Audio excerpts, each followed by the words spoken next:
ನಮಸ್ತೆ ಸ್ನೇಹಿತರೆ, ಇವತ್ತು ನಾವು ಪ್ರಥಮ BA ರಾಜ್ಯಶಾಸ್ತ್ರದಲ್ಲಿ ಪರೀಕ್ಷಾ ತಯಾರಿಯನ್ನು ಮಾಡಿಕೊಳ್ಳುವ. ಈಗಾಗಲೇ ನಿಮಗೆ ನಾನು ಅದನ್ನು ತಿಳಿಸ್ಕೊಟ್ಟಿದ್ದೇನೆ. ನನ್ನ ಹಳೆಯ ವಿಡಿಯೋದಲ್ಲಿ ನೀವು ನೋಡಿದರೆ ನಾನು ಪ್ರತಿಯೊಂದು ವಿಷಯದ ಒಂದು ಪರೀಕ್ಷಾ ತಯಾರಿಯನ್ನು ಮಾಡಿದ್ದೇನೆ.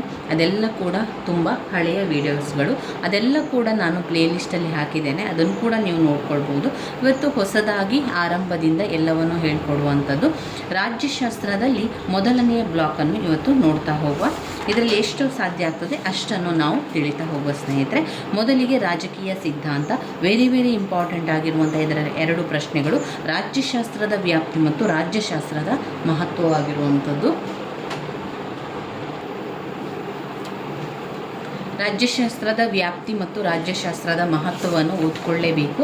ಇದು ತುಂಬಾ ಮುಖ್ಯವಾಗಿರುವಂತಹ ಪ್ರಶ್ನೆಯಾಗಿದೆ. ಇಲ್ಲಿ ರಾಜ್ಯಶಾಸ್ತ್ರದ ಅರ್ಥವನ್ನು ಮೊದಲಿಗೆ ತಿಳ್ಕೊಳ್ಬೇಕು. ರಾಜ್ಯಶಾಸ್ತ್ರ ಅಂದರೆ ಏನು? ರಾಜ್ಯಶಾಸ್ತ್ರ ಅಂದರೆ ಸರಕಾರದಲ್ಲಿ ರಾಜಕೀಯದ ಬಗ್ಗೆ, ಸರಕಾರದಲ್ಲಿರುವಂತಹ ವಿಚಾರಗಳ ಬಗ್ಗೆ ತಿಳ್ಕೊಳ್ಳುವಂಥದ್ದು, ರಾಜಕೀಯದ ಬಗ್ಗೆ ತಿಳ್ಕೊಳ್ಳುವಂಥದ್ದು, ಇದೆಲ್ಲವನ್ನು ಕೂಡ ತಿಳ್ಕೊಳ್ಳುವಂಥದ್ದು ರಾಜ್ಯಶಾಸ್ತ್ರ ಆಗಿದೆ. ವ್ಯಾಖ್ಯೆಗಳಲ್ಲಿ ಗಾರ್ನರ್ ಪ್ರಕಾರ ಎರಡು ವ್ಯಾಖ್ಯೆಗಳನ್ನು ಸರಿಯಾಗಿ ತಿಳ್ಕೊಳ್ಳಿ.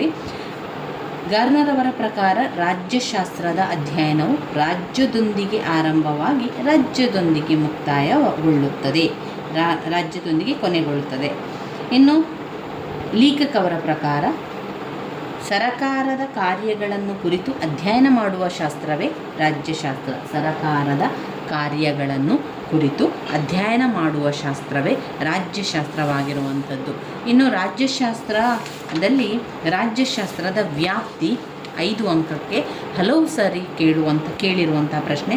ರಾಜ್ಯಶಾಸ್ತ್ರದ ವ್ಯಾಪ್ತಿ ಏನೆಲ್ಲ ಅಂದರೆ ಅದು ಎಷ್ಟರ ತನಕ ಹಬ್ಬಿಕೊಂಡಿದೆ, ಅದರ ವಿಚಾರ ಎಲ್ಲಿ ತನಕ ಒಳಗೊಂಡಿದೆ ಅಂತ ವಿವರಿಸುವಂಥದ್ದನ್ನು ರಾಜ್ಯಶಾಸ್ತ್ರದ ವ್ಯಾಪ್ತಿಯಲ್ಲಿ ಬರುವಂಥದ್ದು. ಅದು ಯಾವುದೆಲ್ಲ ವಿಚಾರವನ್ನು ಒಳಗೊಂಡಿದೆ, ಅದರ ವ್ಯಾಪ್ತಿಯಲ್ಲಿ 4 ಭಾಗಗಳಾಗಿ ವಿಂಗಡಿಸಿದ್ದಾರೆ.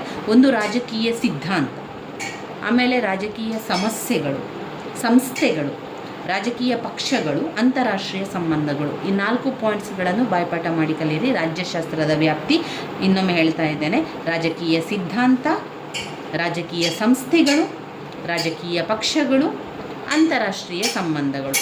ರಾಜಕೀಯ ಸಿದ್ಧಾಂತ, ರಾಜಕೀಯ ಸಂಸ್ಥೆಗಳು, ರಾಜಕೀಯ ಪಕ್ಷಗಳು, ಅಂತಾರಾಷ್ಟ್ರೀಯ ಸಂಬಂಧ. ಈ 4 ಭಾಗಗಳಲ್ಲಿ ರಾಜ್ಯಶಾಸ್ತ್ರದ ವ್ಯಾಪ್ತಿ ಇರುವಂಥದ್ದು. ರಾಜಕೀಯ ಸಿದ್ಧಾಂತ ಅಂದರೆ ಏನು?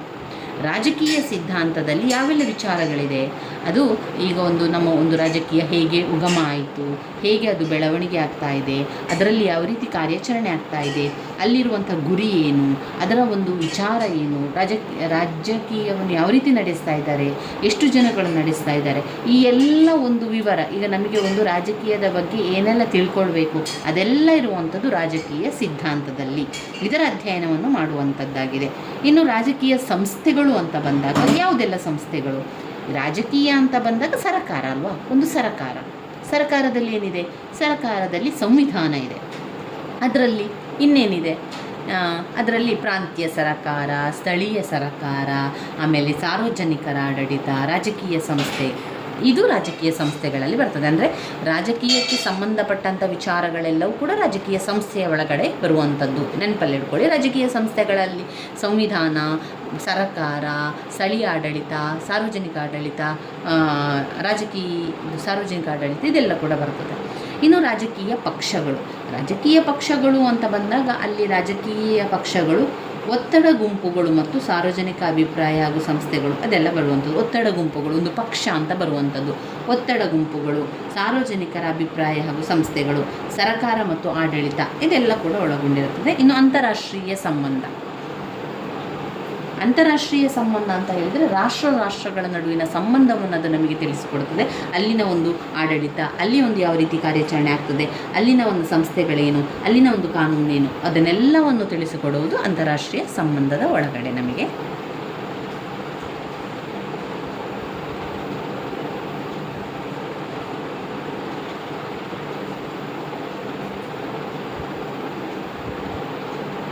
ಇವಿಷ್ಟು ರಾಜ್ಯಶಾಸ್ತ್ರದ ವ್ಯಾಪ್ತಿಯಲ್ಲಿ ಓದ್ಕೊಳ್ಳಿ. ಇನ್ನು ವೆರಿ ಇಂಪಾರ್ಟೆಂಟ್ ಆಗಿರುವಂಥದ್ದು ರಾಜ್ಯಶಾಸ್ತ್ರದ ಅಧ್ಯಯನದ ಮಹತ್ವ. ಯಾಕೆ ನಾವು ರಾಜ್ಯಶಾಸ್ತ್ರವನ್ನು ಓದಬೇಕು, ಅಥವಾ ನಾವು ಯಾಕೆ ಅದನ್ನು ತಿಳ್ಕೊಳ್ಬೇಕು, ಅದರ ಪ್ರಾಮುಖ್ಯತೆ ನಮಗೆ ಏನು ಗೊತ್ತಾಗಬೇಕು ಅಂತ ಹೇಳಿದರೆ ತುಂಬಾ ಸುಲಭ ಇದೆ. ಒಂದು, ನಮಗೆ ನಾವು ಯಾಕೆ ರಾಜ್ಯಶಾಸ್ತ್ರದ ಅಧ್ಯಯನವನ್ನು ಮಾಡ್ತಾ ಇದ್ದೇವೆ, ನಾವು ಯಾಕೆ ಈ ಪೊಲಿಟಿಕಲ್ ಸೈನ್ಸ್ ಅನ್ನು ಓದ್ಕೊಳ್ತಾ ಇದ್ದೇವೆ ಅಂತ ಹೇಳಿದರೆ, ರಾಜ್ಯ ಮತ್ತು ಸರಕಾರದ ಪಾತ್ರದ ಬಗ್ಗೆ ನಮಗೆ ಅದು ಮಾಹಿತಿಯನ್ನು ಪಡೀತದೆ. ಮಾಹಿತಿಯನ್ನು ಕೊಡಲಿಕ್ಕೆ ನಾವು ಓದ್ಕೊಳ್ಬೇಕು. ರಾಜ್ಯ ಮತ್ತು ಸರಕಾರದ ಪಾತ್ರದ ಬಗ್ಗೆ ಮಾಹಿತಿಯನ್ನು ಪಡೆಯಬಹುದು. 2ನೇ ಪಾಯಿಂಟ್, ಪ್ರಜೆಗಳ ಹಕ್ಕುಬಾಧ್ಯತೆಗಳ ಬಗ್ಗೆ ಅರಿವನ್ನು ಮೂಡಿಸುತ್ತದೆ. 2ನೇ ಪಾಯಿಂಟ್ ಯಾವುದು? ಪ್ರಜೆಗಳ ಹಕ್ಕುಬಾಧ್ಯತೆಗಳ ಬಗ್ಗೆ ಅರಿವನ್ನು ಮೂಡಿಸುತ್ತದೆ. 3, ಪ್ರಜೆಗಳಲ್ಲಿ ರಾಜಕೀಯ ಜಾಗೃತಿಯನ್ನುಂಟು ಮಾಡುತ್ತದೆ. ಪ್ರಜೆಗಳಲ್ಲಿ ರಾಜಕೀಯ ಜಾಗೃತಿಯನ್ನುಂಟು ಮಾಡುತ್ತದೆ. 4, ಪ್ರಜಾಪ್ರಭುತ್ವದ ಯಶಸ್ಸಿಗೆ ಸಹಕಾರಿ. ಪ್ರಜಾಪ್ರಭುತ್ವದ ಯಶಸ್ಸಿಗೆ ಸಹಕಾರಿಯಾಗಿದೆ. 5, ವಿವಿಧ ರಾಜಕೀಯ ಸಿದ್ಧಾಂತಗಳ ಪರಿಚಯವನ್ನು ಮಾಡಿಕೊಡುತ್ತದೆ. ವಿವಿಧ ರಾಜಕೀಯ ಸಿದ್ಧಾಂತಗಳ ಪರಿಚಯವನ್ನು ಮಾಡಿಕೊಡುತ್ತದೆ. ಅಂತಾರಾಷ್ಟ್ರೀಯ ರಾಜಕೀಯ ಹಾಗೂ ಸಂಘ ಸಂಸ್ಥೆಗಳ ಪರಿಚಯ. ಅಂತಾರಾಷ್ಟ್ರೀಯ ರಾಜಕೀಯ ಹಾಗೂ ಸಂಘ ಸಂಸ್ಥೆಗಳ ಪರಿಚಯ. 7, ಸರಕಾರದ ದಕ್ಷ ನಿರ್ವಹಣೆಗೆ ರಾಜ್ಯಶಾಸ್ತ್ರದ ಜ್ಞಾನ ಸ್ವಲ್ಪ ಮಟ್ಟಿಗಾದರೂ ಬೇಕು. ಸರಕಾರದ ದಕ್ಷ ಆಡಳಿತವನ್ನು ಮಾಡಬೇಕು ಅಂತಾದರೆ ನಮಗೆ ರಾಜ್ಯಶಾಸ್ತ್ರದ ಅಧ್ಯಯನ ಸ್ವಲ್ಪ ಮಟ್ಟಿಗಾದರೂ ಬೇಕು. 8, ರಾಜ್ಯದ ಸಮಸ್ಯೆಗಳನ್ನು ತಿಳ್ಕೊಳ್ಳಿಕ್ಕೆ. ರಾಜ್ಯದ ಸಮಸ್ಯೆಯನ್ನು ತಿಳ್ಕೊಳ್ಳಿಕ್ಕೂ ಕೂಡ ರಾಜ್ಯಶಾಸ್ತ್ರದ ಅಧ್ಯಯನ ಅಗತ್ಯ. ಈ ಒಂದು ಪಾಯಿಂಟ್ಸಲ್ಲೇ ನಮಗೆ ಅರ್ಥ ಆಗ್ತದೆ. ಈ ಪಾಯಿಂಟ್ಸ್ನ ಮುಖಾಂತರ ಒಮ್ಮೆ ಸ್ವಲ್ಪ ನೋಡ್ಕೊಳ್ಳಿ ಅದರೊಳಗೆ ಏನಿದೆ ಅಂತ ಹೇಳಿ. ಆ ಪಾಯಿಂಟ್ಸ್ಗಳ ಮುಖಾಂತರ ನಮಗೆ ಅದು ಒಂದು ಕ್ಲೂ ಕೊಡ್ತದೆ ಯಾವ ರೀತಿ ಬರಿಬೇಕು ಅಂತ ಹೇಳಿ. ಯಾಕೆ ನಾವು ರಾಜ್ಯಶಾಸ್ತ್ರದ ಅಧ್ಯಯನ ಮಾಡಬೇಕು? ರಾಜ್ಯಶಾಸ್ತ್ರದ ಅಧ್ಯಯನದ ಮಹತ್ವದಲ್ಲಿ ಒಂದು, ರಾಜ್ಯ ಮತ್ತು ಸರಕಾರದ ಪಾತ್ರದ ಬಗ್ಗೆ ಮಾಹಿತಿಯನ್ನು ಪಡಿಬೋದು. ಅಂದರೆ ನಾವು ಯಾವಾಗ ರಾಜ್ಯಶಾಸ್ತ್ರ ಅಧ್ಯಯನವನ್ನು ಮಾಡ್ತೇವೆ ಆವಾಗ ನಾವು ಎಲ್ಲವನ್ನು ಕೂಡ ತಿಳ್ಕೊಳ್ಳಿಕ್ಕೆ ಪ್ರಯತ್ನಿಸ್ತೇವೆ. ಅದರಲ್ಲಿರುವಂತಹ ಸದಸ್ಯರು ಎಷ್ಟು, ಅದು ಯಾವಾಗ ಉಗಮ ಆಯಿತು, ಅದರ ಬೆಳವಣಿಗೆ ಹೇಗೆ ಇದೆ, ಅದನ್ನು ಯಾರು ನಡೆಸಿಕೊಂಡು ಬರ್ತಾರೆ, ಅದರ ಕಾರ್ಯವ್ಯಾಪ್ತಿಯನ್ನು, ಹೀಗೆ ಅನೇಕ ವಿಚಾರಗಳನ್ನು ನಾವು ಹುಡುಕ್ಲಿಕ್ಕೆ ಆರಂಭ ಮಾಡ್ತೇವೆ ಅಲ್ವಾ. ನಾವು ಅಧ್ಯಯನ ಮಾಡ್ತಾ ಇದ್ದೇವೆ ಅಂತಾದರೆ ಆವಾಗ ನಮಗೆ ರಾಜ್ಯ ಮತ್ತು ಸರಕಾರದ ಪಾತ್ರ ಏನು, ನಮ್ಮ ದೇಶದಲ್ಲಿ ಒಂದು ರಾಜ್ಯದ ಪಾತ್ರ ಏನು, ಸರಕಾರದ ಪಾತ್ರ ಏನು ಗೊತ್ತಾಗುವಂಥದ್ದು ನಾವು ಅದನ್ನು ಅಧ್ಯಯನ ಮಾಡಿದಾಗ ಮಾತ್ರ. ಮೊದಲನೇ ಪಾಯಿಂಟ್, ರಾಜ್ಯ ಮತ್ತು ಸರಕಾರದ ಪಾತ್ರದ ಬಗ್ಗೆ ಮಾಹಿತಿಯನ್ನು ಪಡೆಯಬಹುದು. 2, ಪ್ರಜೆಗಳ ಹಕ್ಕುಬದ್ಧತೆಗಳ ಬಗ್ಗೆ ಅರಿವನ್ನು ಮೂಡಿಸಿದೆ. ಪ್ರಜೆಗಳು ಅಂದರೆ ಯಾರಿಲ್ಲಿ? ಪ್ರಜೆಗಳು ಅಂದರೆ ನಾವೆಲ್ಲರೂ ಭಾರತದ ಪ್ರಜೆಗಳು. ನಮ್ಮ ಹಕ್ಕುಬದ್ಧತೆಗಳ ಬಗ್ಗೆ ನಮಗೆ ಅರಿವನ್ನು ಮೂಡಿಸಬೇಕು ಅಂತಾದರೆ ನಾವು ರಾಜ್ಯಶಾಸ್ತ್ರದ ಅಧ್ಯಯನವನ್ನು ಮಾಡಬೇಕು. ಯಾವಾಗ ನಾವು ರಾಜ್ಯಶಾಸ್ತ್ರದ ಅಧ್ಯಯನವನ್ನು ಮಾಡ್ತೇವೆ ನಮ್ಮ ಒಂದು ಹಕ್ಕುಬದ್ಧತೆಗಳ ಬಗ್ಗೆ ನಮಗೆ ತನ್ನಷ್ಟಕ್ಕೆ ಅರಿವು ಬರ್ತದೆ. ನಾವು ಅದನ್ನು ತಿಳ್ಕೊಳ್ಳಿಕ್ಕೆ ಹೋಗ್ತೇವೆ. ನಮ್ಮ ಹಕ್ಕುಗಳೇನು, ಪ್ರಜೆಗಳು ಏನು ಮಾಡಬೇಕು, ನಮಗೆ ಯಾವುದೆಲ್ಲ ಹಕ್ಕುಗಳಿದೆ, ನಮ್ಮ ಹಕ್ಕುಗಳನ್ನು ಯಾವ ರೀತಿ ಪಡ್ಕೊಳ್ಬೇಕು, ಆ ಹಕ್ಕುಗಳಿಗೆ ಚ್ಯುತಿ ಬಂದಾಗ ಯಾವ ರೀತಿ ನಾವು ಅದಕ್ಕೆ ಪ್ರತಿಭಟನೆ ಮಾಡಬೇಕು, ಇದೆಲ್ಲ ಕೂಡ ನಮಗೆ ಅರಿವಾಗುವಂಥದ್ದು ರಾಜ್ಯಶಾಸ್ತ್ರದ ಅಧ್ಯಯನವನ್ನು ಮಾಡ್ತಾ ಇರುವಾಗ. ನಮ್ಮ ಹಕ್ಕುಗಳ ಬಾಧ್ಯತೆಯ ಬಗ್ಗೆ ಅರಿವನ್ನು ಮೂಡಿಸಲಿಕ್ಕೆ ಅದು ಸಹಕಾರಿಯಾಗಿರ್ತದೆ. 3ನೇ ಪಾಯಿಂಟ್, ಪ್ರಜೆಗಳಲ್ಲಿ ರಾಜಕೀಯ ಜಾಗೃತಿಯನ್ನುಂಟು ಮಾಡ್ತದೆ. ಯಾವಾಗ ನಾವು ರಾಜ್ಯಶಾಸ್ತ್ರದ ಅಧ್ಯಯನವನ್ನು ಮಾಡಲಿಕ್ಕೆ ಆರಂಭ ಮಾಡ್ತೇವೋ ಆವಾಗ ನಮಗೆ ರಾಜಕೀಯದ ಜಾಗೃತಿ ನಮ್ಮಲ್ಲಿ ಉಂಟಾಗ್ತದೆ. ಪ್ರಜೆಗಳಲ್ಲಿ ರಾಜಕೀಯ ಜಾಗೃತಿಯನ್ನು ಉಂಟು ಮಾಡಲಿಕ್ಕೆ ರಾಜಕೀಯ ಅಧ್ಯಯನ ತುಂಬಾ ಸಹಾಯಕ ಆಗ್ತದೆ. ಅದು ಹಕ್ಕು ಬಾಧ್ಯತೆಗಳ ಕೊರತೆಗಳ ಬಗ್ಗೆ ತಿಳಿಸಿಕೊಡ್ತದೆ, ಅದಕ್ಕೆ ಯಾವ ರೀತಿ ಜಾಗೃತರಾಗಿರಬೇಕು ಅಂತ ಹೇಳಿಕೊಡ್ತದೆ. ಆಡಳಿತ ವ್ಯವಹಾರಗಳಲ್ಲಿ ಕಟ್ಟೆಚ್ಚರದಿಂದಿರಬೇಕು, ಸರಕಾರದ ಲೋಪದೋಷಗಳನ್ನು ಟೀಕಿಸಲು ಹಿಂಜರಿಯಬಾರದು, ತಮ್ಮ ಇಚ್ಛೆಯಂತೆ ನಡೆಯಬೇಕೆಂಬ ರಾಜಕೀಯ ಪ್ರಜ್ಞೆ ಪ್ರಜೆಗಳಲ್ಲಿರಬೇಕು. ನಿರಂತರ ಜಾಗೃತಿಯೇ ನಾವು ಪ್ರಜಾಪ್ರಭುತ್ವಕ್ಕೆ ಕೊಡಬೇಕಾದ ಬೆಲೆಯಾಗಿದೆ. ಇನ್ನು 4ನೇ ಪಾಯಿಂಟ್, ಪ್ರಜಾಪ್ರಭುತ್ವದ ಯಶಸ್ಸಿಗೆ ಸಹಕಾರಿ.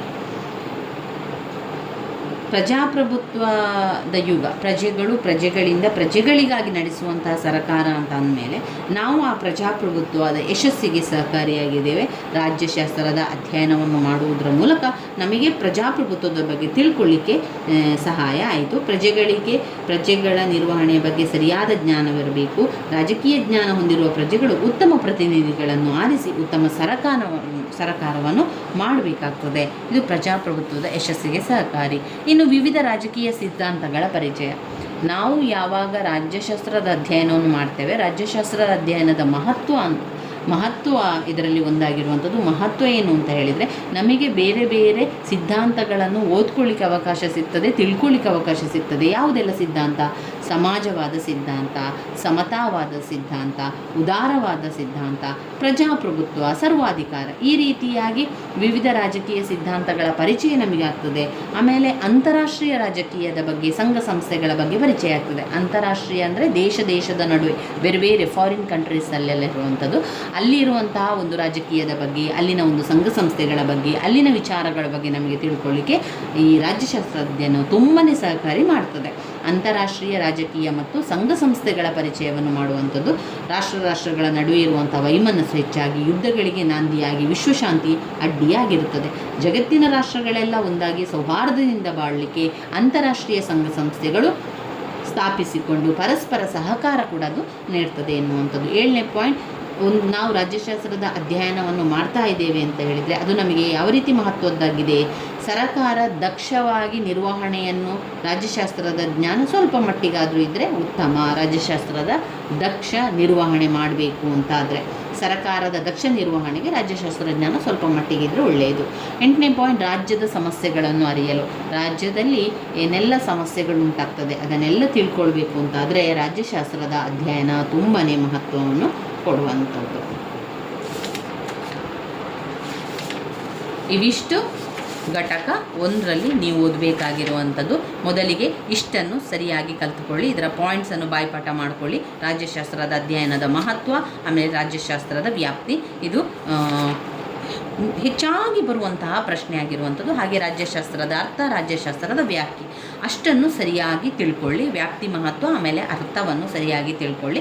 ನಂತರದಲ್ಲಿ ನಾವು ರಾಜ್ಯಶಾಸ್ತ್ರದ ಅಧ್ಯಯನದ ವಿಧಾನಗಳನ್ನೆಲ್ಲ ತಿಳ್ಕೊಳ್ಬೇಕು. ಬೇರೆ ಬೇರೆ ವಿಧಾನಗಳಿದೆ ನೋಡಿ. ಘಟಕ 2ರಲ್ಲಿ ಇರುವಂತಹ ಪ್ರಶ್ನೆ ವೆರಿ ಇಂಪಾರ್ಟೆಂಟ್ ಆಗಿರುವಂತಹ ಪ್ರಶ್ನೆ, 10 ಅಂಕಕ್ಕೆ ಹಲವು ಬಾರಿ ಕೇಳಿರುವಂತಹ ಪ್ರಶ್ನೆ ರಾಜ್ಯಶಾಸ್ತ್ರದ ಅಧ್ಯಯನದ ವಿಧಾನಗಳಾಗಿದೆ. ರಾಜ್ಯಶಾಸ್ತ್ರದ ಅಧ್ಯಯನದ ವಿಧಾನಗಳು.